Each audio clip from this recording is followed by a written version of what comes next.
আমরা এখন আসছি কোন জায়গায় রে? এটা সানারঘাট, খাড়াকান্দি, দলেশ্বরী নদী না? হ্যাঁ, দলেশ্বরী নদী। তারপরে এটা হচ্ছে সানারঘাট, এটা হচ্ছে fishing. In 200 meters, turn left. এই যে অনেক লোকে ফিশিং করতেছে নৌকা দিয়া।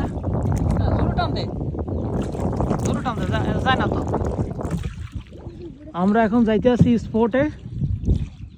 তারপরে দেখছি একটু পরে ওই যে ওরা মনে হয় মাছ পাইছে, ওরা মনে হয়। হ্যাঁ, ওই যে আমরা তো নেট আনি না, মাছ উঠবো কেমনে?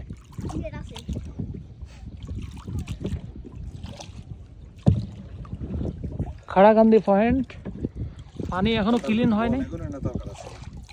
হ্যাঁ, আচ্ছা, অসুবিধা নেই, তারা দিয়ে আনন্দ দেবে না তো। এত তো এত পয়সা দিয়ে দিবি, বন্ধ দিবি না কয়টা করে।